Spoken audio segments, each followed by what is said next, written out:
네, 안녕하세요. 서양 고대 건축 두 번째 시간입니다.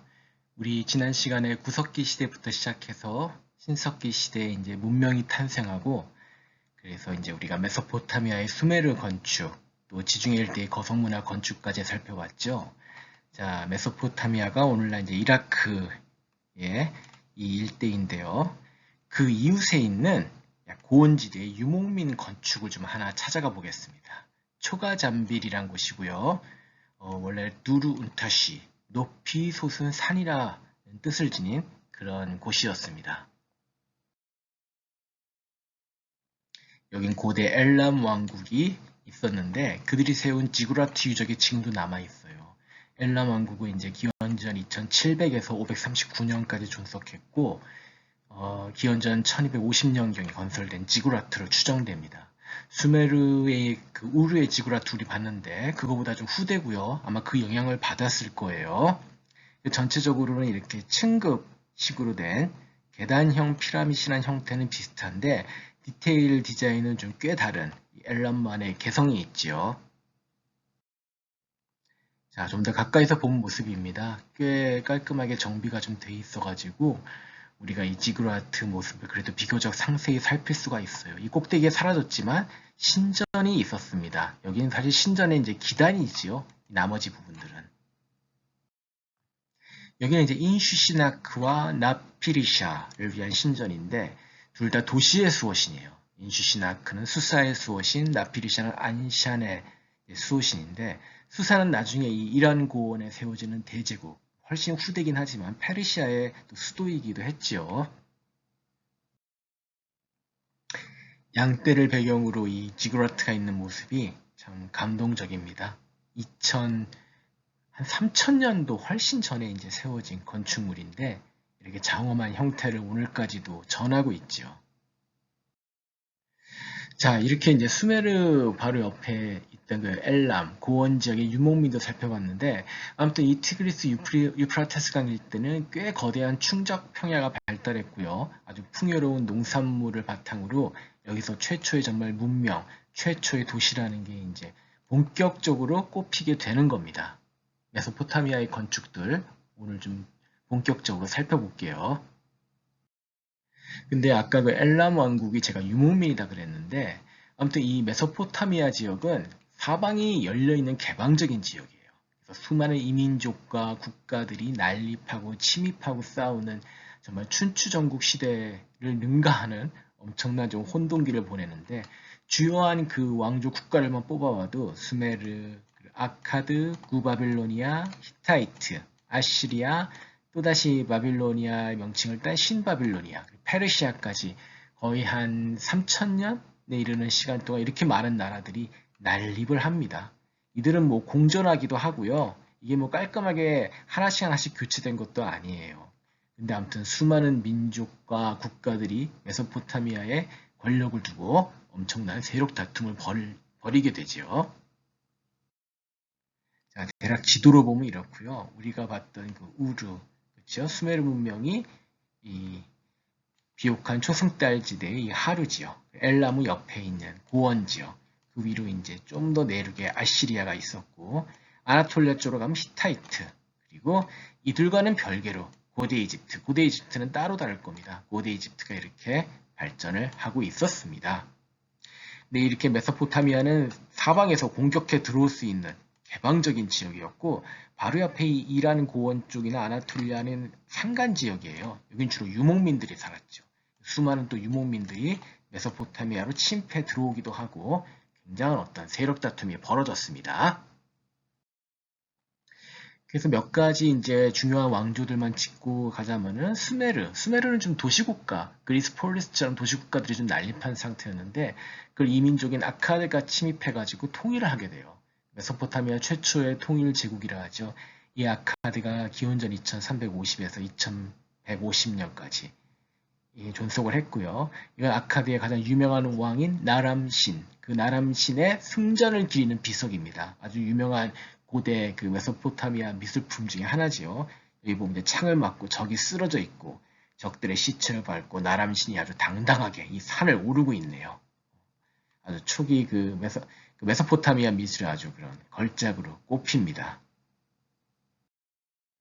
그 다음에 이 아카드를 다음에는 이제 구바빌로니아라고 하는 이제 또 제국이 들어서게 되고, 구바빌로니아는 이 함무라비 법전으로 유명한 함무라비 왕이 유명하지요. 그 눈에는 눈, 이에는 이, 굉장히 엄격하고 약간 잔인해 보일 수도 있는 그런 법으로 통치를 한 건데, 뭐 인류 최초에 지금 남아있는 가장 오래된 성문법이다, 그런 또 평가를 받고 있고요.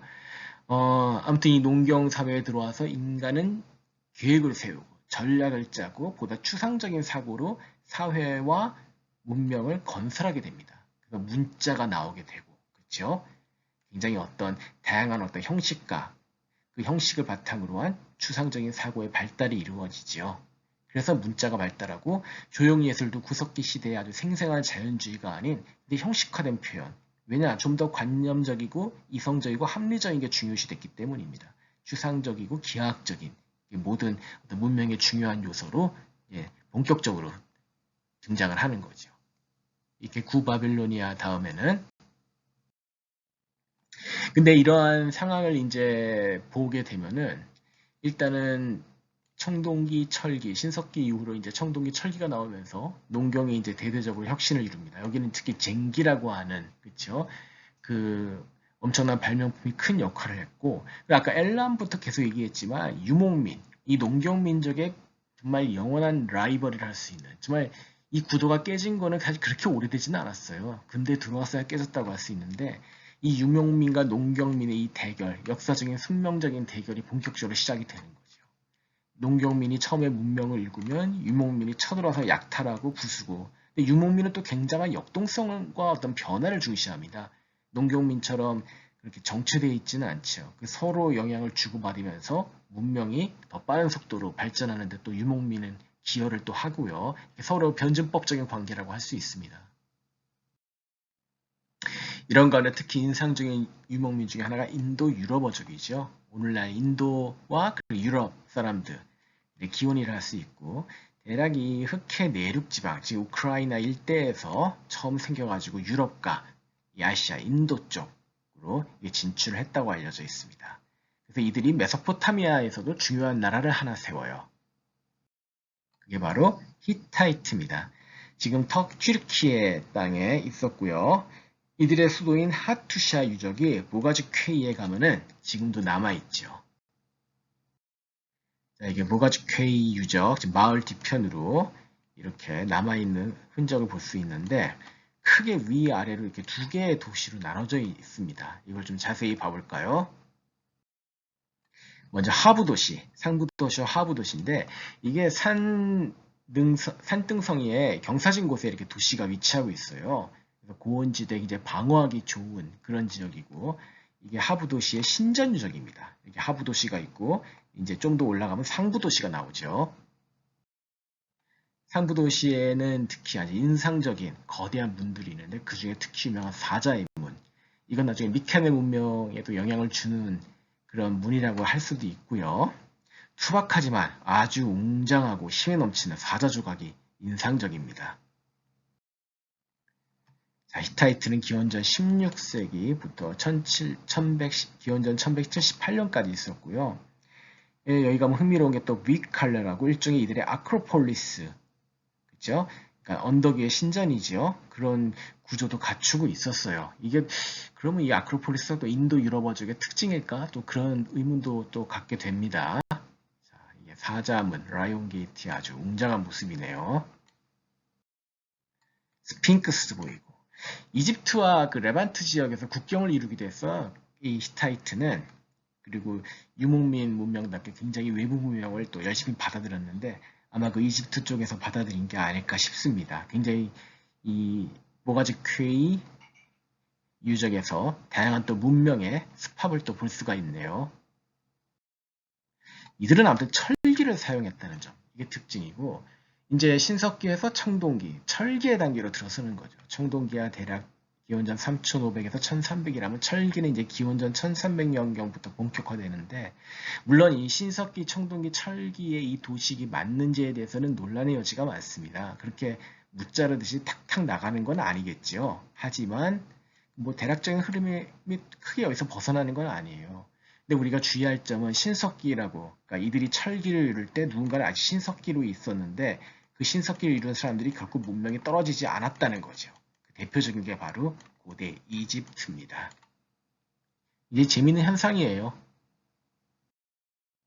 자, 이 하투샤, 고대 하투샤를 보면은 크게 이렇게 하부 도시와, 그죠? 이렇게 상부 도시로 나눠져 있고, 위에 이제 더 상부 도시의 중요한 시설들이 모여 있고요. 이제 라이온 게이트를, 스핑크스 게이트, 또 왕의 문 같은 또 중요한 출입구들이 상부 도시에 있었습니다. 경사지에 이렇게 자리 잡고 있는데, 여기가 이제 하부 도시예요. 그리고 올라오면 여기 상부 도시가 있는.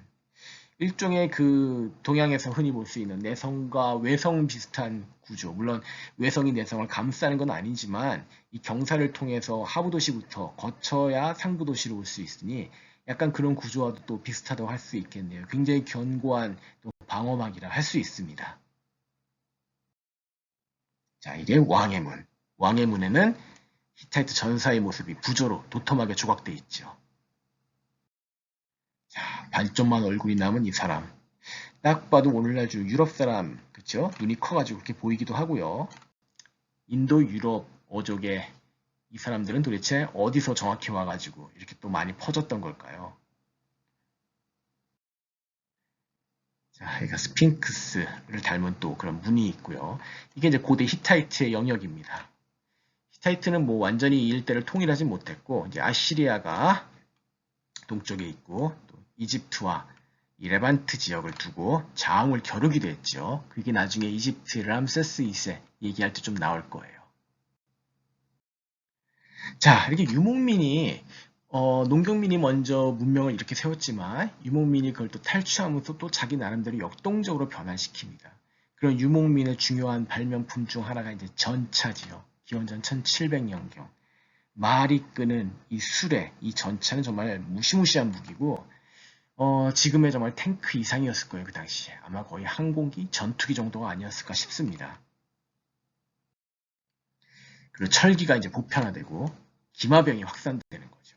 처음에는 말이 수레를 끄는 형식이었지만 등자, 그쵸? 이 등자라는 또 엄청난 발명품이 나옵니다. 이 등자로 발을 아주 안정되게 유지할 수 있게 됨으로써 말을 타고 다니면서 활을 쏠 수 있게 되는 그런 상황에까지 이른 거죠.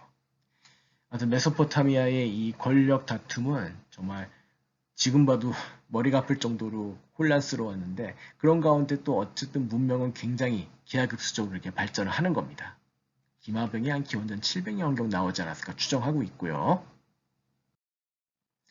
그 다음에 이제 이 메소포타미아의 패권을 차지하는 통일 제국이 아시리아예요. 그렇죠? 히타이트는 통일까지는 이루지 못했는데 아시리아는 이집트까지 장악하는. 그러니까 아시리아도 이제 구아시리아와 신아시리아가 있는데 이 신아시리아가 이제 기원전 605년까지 버텼고요. 이 메소포타미아 지역을 다 통일하면 물론이고 이집트까지 자기 세로권에 둡니다. 이때쯤이면은 기원전 한 800년, 700년 그때 들어오게 되면 이집트가 세력이 아주 많이 약화되지요. 이들은 이 광활한 영역을 통치하긴 했는데 그 중에서는 특히 지금 이라크의 모술 근처에 중요한 도시들을 갖고 있었죠. 지금 이라크 내륙 지역이고요. 여기가 고대 아시리아의 근거지였습니다. 아시리아의 그 도시들을 좀 살펴볼게요. 가장 유명한 게 아시리아의 수도 중 하나였던 니느베지요. 티그리스강 강가에 있었고 이게 오늘날 상상도입니다. 아, 근데 남아있는 게 이 정도 많아가지고 이걸 과연 이런 상상도를 그린 겁니까?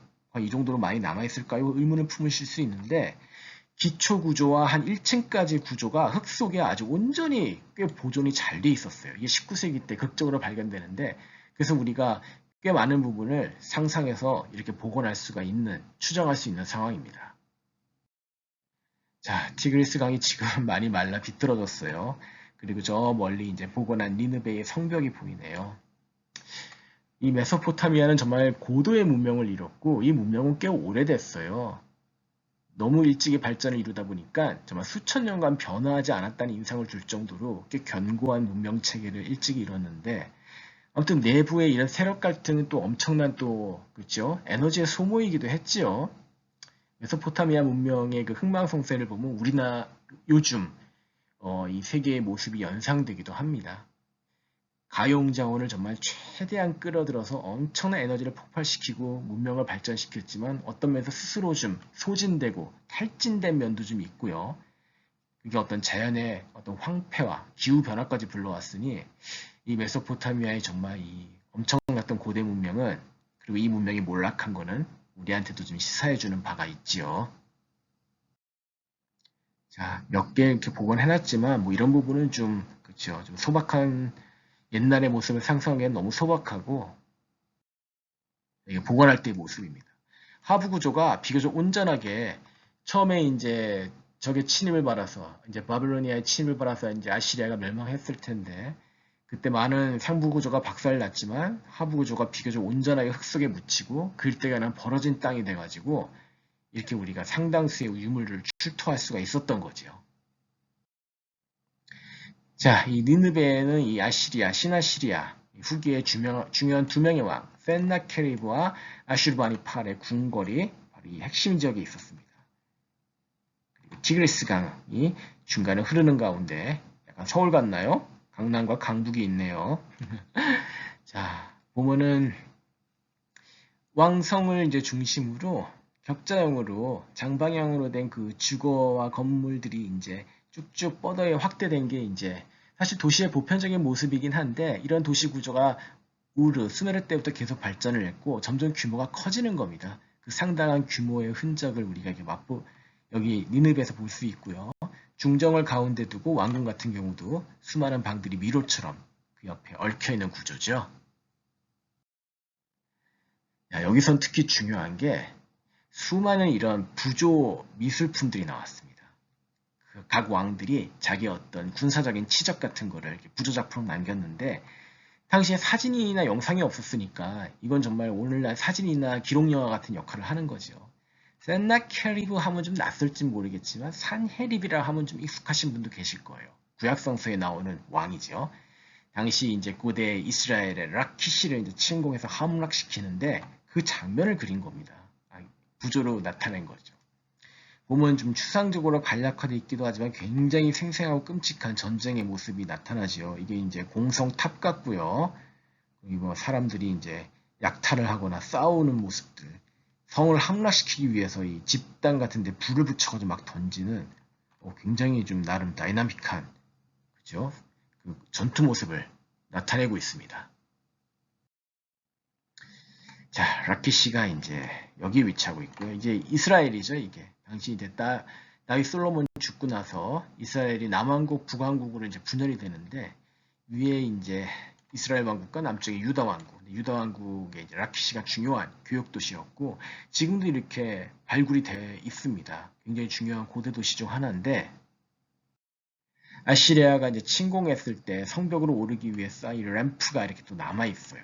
그래서 당시 어떤 공성전을 이제 살필 수 있는 또 굉장히 또 흥미로운 그런 유적이 되고 있다고 하지요. 이건 아마 공성전 당시 이제 아시리아군의 지휘소 같기도 하고요. 자, 니느베로 돌아오면은 하부 구조가 비교적 여기까지 온전하게 이제 발굴이 돼가지고 우리가 상부 구조까지 상상해서 복원을 할 수 있습니다. 그래서 내부가 얼마나 화려한지, 그리고 이 벽면을 장식하던 부조 장식들이 엄청난 양이 좀 출토가 됐어요. 상당수가 이제 영국, 프랑스, 미국에 가 있지요. 그래서 박물관에 가면은 그 당시에 이 장엄한 부조의 향연을 이렇게 접할 수 있습니다. 고대 아시리아의 왕과 귀족들이 누렸을 그 호사를 우리가 이렇게 맛볼 수 있는 거죠. 자, 센나케리브 다음에 유명한 아슈르바니파. 아슈르바니팔은 그 틸투바 전투라는 장면을 이렇게 기념으로 놔둬놨고, 전투 장면이 좀 무시무시합니다. 여기 보면은 죽은 적을 목을 막 자르고요. 그쵸? 좀 끔찍하죠. 군사들이 막 누워있고 막 창으로 찔러 죽이고, 전쟁이 너무 끔찍하지요. 근데 메소포타미아는 이런 전쟁이 정말 매일같이 일어났을 거예요. 워낙에 풍요롭고 개방된 지역이니까 거기서 끊임없이 다투면서 탈진하는 겁니다. 사람도 탈진하고 자연도 탈진하고, 문명은 엄청나게 발전했지만 굉장히 어떤 소모적인 길을 또 걸어가기도 한 거죠. 근데 어쨌든 인류 문명에 굉장히 결정적인, 특히 인류 문명 탄생에 있어서 결정적인 공헌을 한 곳이 이 메소포타미아 지역인 건 또 확실합니다. 유명한 전차 구조인데 이 양반이 아슈르바니팔입니다. 뒤에 이제 부하들이 숫사자를 이렇게 잡고 있고 왕은 용맹스럽게 이 전차를 몰고 있네요. 얼굴 좀 자세히 봐볼까요? 얼굴을 보면은 고대 수메르 때 귀족들 얼굴이랑 큰 차이가 안 나요.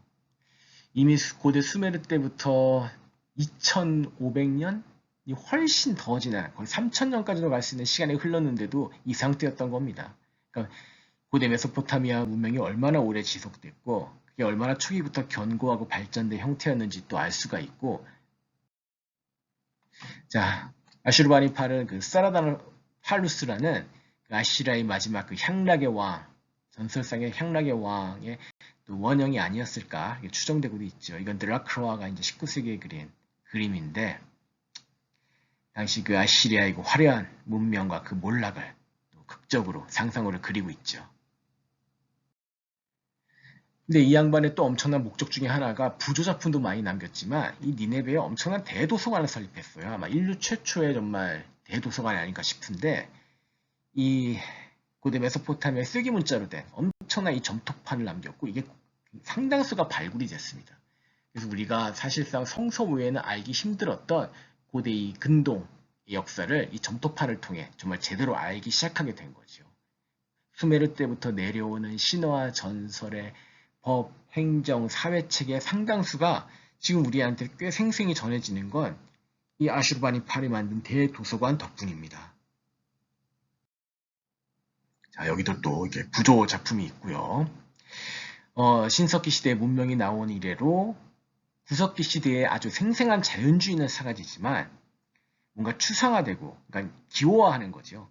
사람 같은 경우는 팔이 두 개가 달리고 다리가 이렇게 달리고 사자는 또 이렇게 생기고 말은 이렇게 생기고 보면 굉장히 나름 기법이 정교하고 아름다워서 사실적인 것 같지만 진짜 사실은 이렇게 생기진 않았죠. 이건 관념된 일종의 정지된 그렇죠? 우리 어떤 관념으로 구성된 형태인 거고 구석기 시대에 자연스럽게 현장을 딱 스냅 사진 찍듯이 포착하는 거는 신석기 시대에 들어 문명이 발달하기 시작하면서부터는 사라집니다. 왜냐? 이제 뭔가 계획적이고 관념적으로 사물을 파악해야 되기 때문이죠. 이게 이제 메소포타미아 문명에서 발달한 예술 형식이고 이게 거의 19세기 중반까지 간다고 보면 돼요. 정말 어마어마하게 오랜 세월, 거의 5천년 가까이를 지배한 예술, 5천년보다 훨씬 넘지요. 그런 예술 양식이 되는 거죠. 그게 이제 인상파 때 19세기 말 프랑스 인상파 때 가서야 깨지게 되는 겁니다. 자, 죽어가는 암사자. 이것도 정말 기가 막힌 부조인데 그 사물을 기호화시키고 추상화시켰지만 어떤 경직 때문에 그래도 굉장히 사라진 나름 생생한 그 추상적인 기호 안에서는 최대한 사실적인 표현이 또 발달하기도 해요. 그런 면을 이 아시리아의 수준 높은 부조가 또 이렇게 보여주는 겁니다. 이건 정말 기가 막힌 걸작이네요. 네. 자, 아시리아의 놀라운 도시들을 좀 더 살펴볼까요? 이 아시리아의 도시들이 모여 있는 곳은 이제 모술, 그 바그다드 다음 가는 이제 이라크의 주요 도시죠. 모술 근처에 모여 있는데 그 중에 하나가 또 코르사바드입니다. 누르샤르퀸이라고 이제 부르기도 했고요. 이 보면 이제 아시리아에서 애용된 전설상의 그 짐승 라마수가 이제 입구를 이제 세우고 있고 그 라마수 높이까지가 상당수 남아가지고 우리가 이제 고대 아시리아의 건축이나 문화를 상상하는데 큰 도움을 주고 있는 거죠. 자, 코르사바드의 궁전 구조입니다. 그래서 보면 큰 중정, 코트를 중심으로 미로처럼 이렇게 방들이 얽혀 있네요. 수메르부터 시작된 이 장방형 미로들이 모인 것 같은 구조가 굉장히 복잡하게 굉장히 분화돼 발전된 모습을 보이고 있습니다. 자, 이게 상상도인데 가운데 이렇게 중정이 있고 커트가 있고 방들이 이렇게 있고요. 그리고 지구라트가 솟아 있고 또 견고한 성벽으로 보호받고 있고 이게 왕성이고 왕성 바깥에 또 행정기관과 또 다른 귀족들 집이 있는 더 큰 이제 도성 유적이 연결되는 겁니다. 기본적인 이 메소포타미아의 도시 구조가 수메르 때 확립돼 가지고 정말 수천 년간 이어진 거예요. 점점 규모는 커지고 복잡해지는 건데 자, 이 아시리아 이 라마수, 이 루브르 박물관에 옮겨진 건데 이것 좀 살펴보겠습니다. 당시 메소포타미아 미술의 어떤 특징을 너무 잘 보여줘요. 자, 라마수는 이게 이제 얼굴은 사람, 몸은 이제 짐승이니까 어쨌든 간에 살아있는 짐승을 모티브로 했을 테니까 다리가 4개겠죠. 근데 다리가 몇 개인가요? 한번 세보세요. 하나, 둘, 셋, 넷인데 하나가 더 있네요. 얘 뭘까요? 자, 이게 참 재밌는 겁니다. 자, 앞에서 봤을 때는 다리가 2개가 보여야겠죠. 2개를 만들었는데 옆에서 보일 때는 다리가 한쪽이 가리잖아요. 근데 옆에서 봤을 때는 다리가 4개가 보여야 된다고 관념적으로 우리가 생각하고 있어요. 그걸 충실히 옮긴 겁니다. 그래서 다리를 하나 더 붙였어요. 옆에서 보는 거를 위에서 일부러 하나 만든 겁니다. 그래서 다리가 졸지에 5개가 돼버렸는데 아무튼 신석기 이후의 문명의 특징이에요. 어떤 합리적인 관념 체계, 이게 내가 당장 눈앞에 생생하게 벌어지는 걸 보는 것보다 더 중요한 거지요. 그리고 그런 관념 체계를 바탕으로 인류의 사고가 발달하면서 수학이나 과학도 발전을 하게 됩니다. 왜냐하면은 우리가 매번 현상을 따로따로 포착하면은 문명이 진화하거나 사고가 진화하기가 힘들겠지요. 근데 그걸 가지고 어떤 장기적으로 연속될 수 있는, 지속될 수 있는 체계를 만들어 나가는 거예요.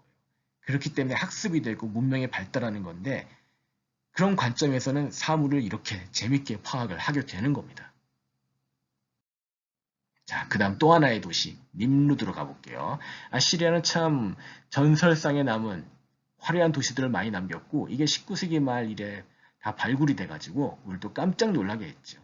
자, 화려한 도시와 궁성의 이 지구라트가 있는 구조는 메소포타미아의 기본 도시 구조인 거는 유사합니다.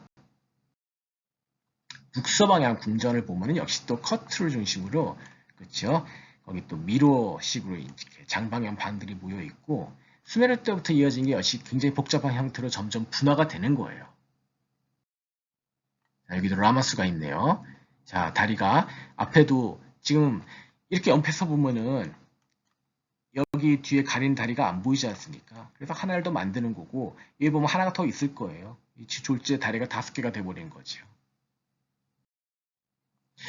재밌는 건 아무튼 수천 년간 변화가 없다는 거.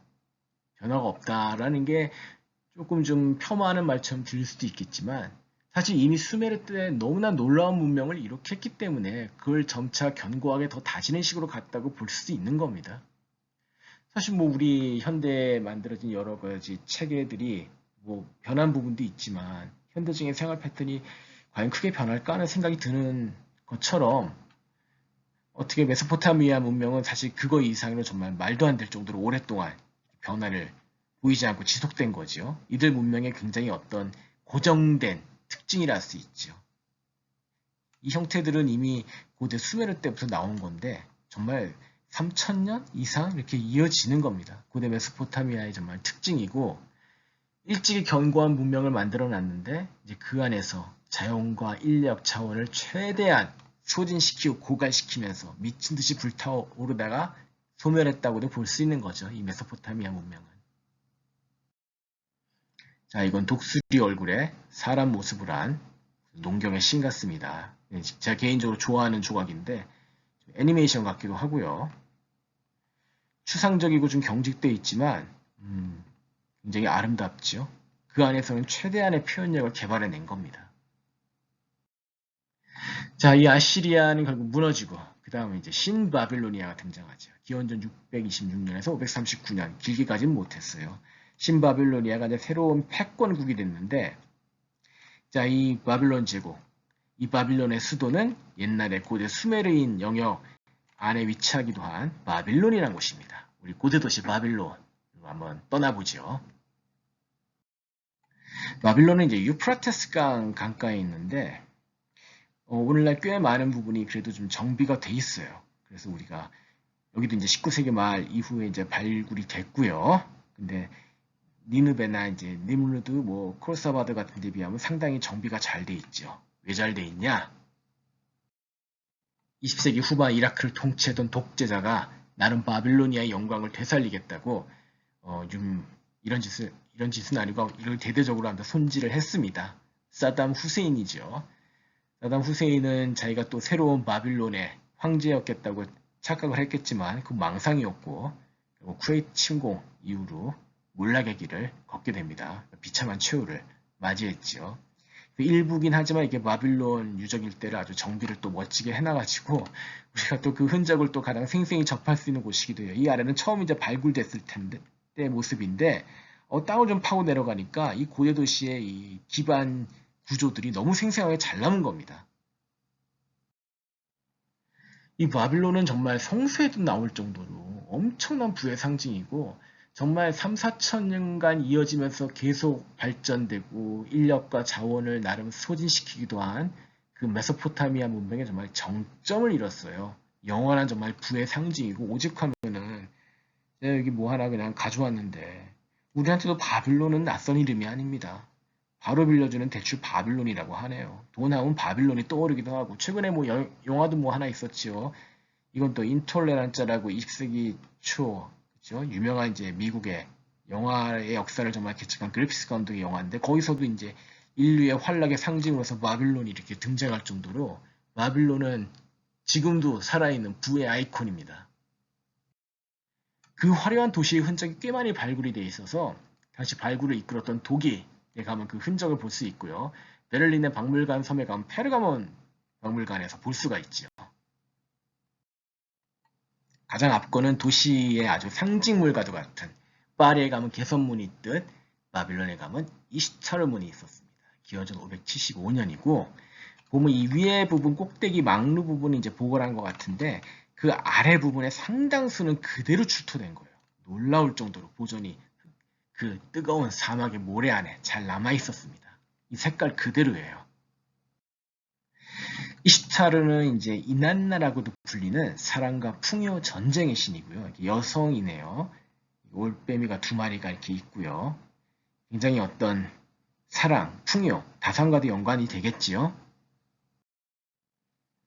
그리고 이 문은 아주 신성한 동물인 시루시, 앙콜스로 또 장식이 되어 있습니다. 시루시는 마르두크라고 하는 신 중의 신, 그렇죠? 그리고 아다들은 아마 기상의 신일 거예요.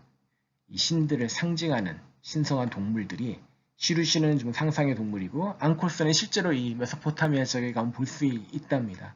아주 멋진 타일 조각으로 이루어져 있고 이 배경의 청록색, 이 청색, 청회색이라 하나요? 이 청색이 너무 아름답네요. 라피스 라줄리라고 하는 그 아프가니스탄 지역에서만 나는 아주 고급 안료지요. 나중에 서양의 그 르네상스나 그 회화의 아주 고급 재료로 쓰이는 그런 재료입니다.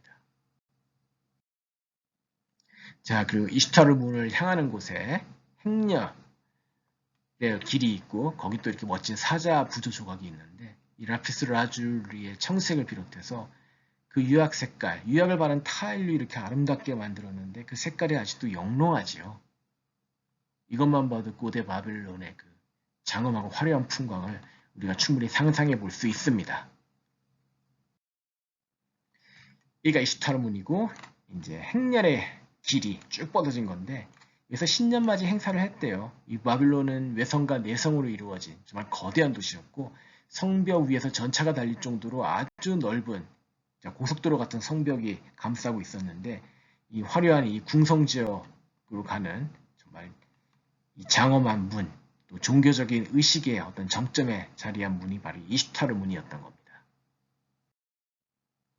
이 행렬의 길의 흔적은 지금도 가면 살펴볼 수 있고 시루시와 앙콜스가 또 이렇게 조각이 되어 있네요. 유약이 벗겨지긴 했지만 이건 바닥이거든요. 이 바닥도 이 타일로 아주 견고하게 구축이 되어 있는 게 고대의 이 도시시가 얼마나 발달하고 기반 시설들이 잘 갖춰져 있는지를 우리가 볼 수 있죠. 거의 뭐 현대 도시의 그 깔끔함에 버금가네요. 자, 이게 상상의 모습입니다. 멀리 지구라트가 하나 보이고, 그렇죠? 강가에 이렇게 견고한 이시타르 문으로 행렬의 길이 뻗어 있고 왕성과 그 주민들 시설들, 행정 시설들이 펼쳐진 고대 바빌론의 상상의 모습입니다. 이게 이제 신년 행사의 모습이겠죠. 자, 좀 더 멀리서 본 모습이고 이시타르 문과 행렬의 길 그리고 여기서 보니까 지구라트가 아주 거대한 빌딩처럼 솟아있네요. 이시타르 문에는 이시타르 문과 이 바빌론의 이 정점을 이룩한 왕은 네부카르네자르 2세, 그 성서의 느부갓네살이라 불리는 왕입니다. 고대 이스라엘을 정벌해가지고 그 사람들을 통째로 그죠? 끌고 온 바빌론 유시로 또 악명 높은 인물이기도 하지요. 그가 새긴 명문이 24를 문 옆에 이렇게 남아있고 자신이 누구인지 바빌론을 어떻게 건설했는지 그게 아주 흥미롭게 이렇게 새겨져 있습니다. 이 바빌론은 크게 이렇게 외성이 있고요. 그 외성에 내성이 위치하고 있는 견고한 구조예요. 그 내성에 외성으로 들어가는 연결되는 곳에 24를 문이 있고 궁성과 다양한 시설들이 있고 가장 중앙에 이 도시의 상징물과도 같은 랜드마크 빌딩 지구라트가 솟아 있었던 거죠. 그러니까 수메르 때부터 시작된 도시 구조의 어떤 팽창과 화려함에 정말 거대한 절정, 아시리아에서도 보이지만 바빌론에서 더 큰 절정을 또 보여주는 겁니다. 자, 내성 부분을 좀 자세히 봐볼게요. 이게 이제 왕궁이 있는 내성 지역이고 여기가 이제 이슈타르문이고요. 여기 보면 이제 흥미로운 왕성들이 있고 여기 가운데 지구라트가 있고 공중정원이라고 써져 있네요. 바빌론의 공중정원도 아주 유명하지요. 자, 좀 더 자세한 구조를 보겠습니다. 그래서 이 왕성 지역을 보면은 다양한 중정들, 커트들이 이렇게 있고 거기에 미로처럼 장방형의 방들이 얽혀 있는 구조입니다. 그리고 한편에 이제 공중정원이 있었던 건데 좀 더 이거를 좀 조감도식으로 보면 이렇게 생겼던 거지요. 어마어마한 정말 대도시였던 거를 알 수 있습니다. 고대 세계의 정말 부와 고대 도시의 발전의 한 정점을 보여주는 거죠. 그리고 기본적으로 초기 도시부터 발달했던 여러 가지 성격들, 중심과 외곽, 그리고 그게 티슈처럼 다층의 겹을 이루는 구조, 그리고 이들이 효율적으로 연결된 채널, 그렇죠? 주로 도로겠죠. 그리고 견고한 방어, 이런 요소들이 고대 도시 초기부터 중요한 요소로 정립이 됐던 겁니다. 이거는 꽤 오랫동안 우리가 중세 근대까지 이르게 되지요. 자, 바빌론의 유명한 공중정원. 공중정원 하면 너무나 신비롭게 들리는데 사실 옥상정원입니다. 옥상정원 하면 좀 느낌이 팍 오지요. 지금도 이제 빌딩 위에 이제 많이 있는데 펌프로 물을 끌어올린 거예요. 네부카드네자르 2세가 왕비가 이제 고원 산악지대에 살던 사람이랬답니다. 그래서 아무래도 이 바빌론 일대는 화려하지만 사막지대니까 숲도 없고 해가지고 외로웠나 봐요. 그 고향 모습을 재현하게 해줬다 하는 그런 전설 같은 얘기가 전해오죠. 이게 과연 정말 있었나 하고 의문이 들긴 하지만 꽤 많은 그 시설들이 발굴이 됐고 이게 니네베에서 출토된 정원 구조인데 이게 또 결정적인 증거가 되고 있습니다. 이게 사람이 있고 이게 이제 나무들이 숨어져 있는 숲인데 이게 뭔가 좀 도랑 같은 게 연결되고 있어요. 그래서 이 건물, 이 기둥이 있죠.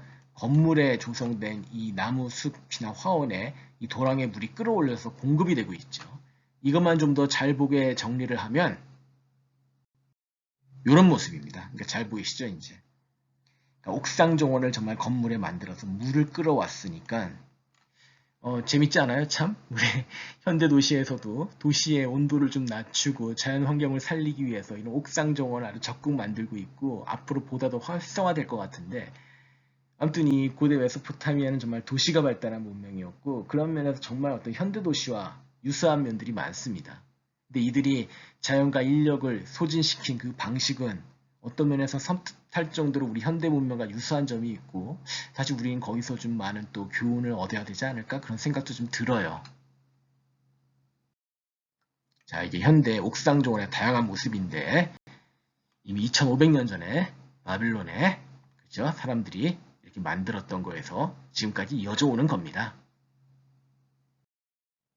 자, 이제 마지막으로 바빌론을 장식한 랜드마크 중 가장 인상적인 바벨탑을 보도록 할게요. 에테메난키라고 부르기도 했던 지구라트이고요. 높이가 91m에 달했다고 하니까 정말 어마어마하지요. 결국 이제 수메르 때에 이어진 그 조성된 기초가 잡힌 도시 구조가 계속 분화하면서 확대되고 그렇죠? 확장되는 식으로 계속 연결되면서 발전을 한 건데 지구라트도 그런 발전의 정점이 이룬 겁니다.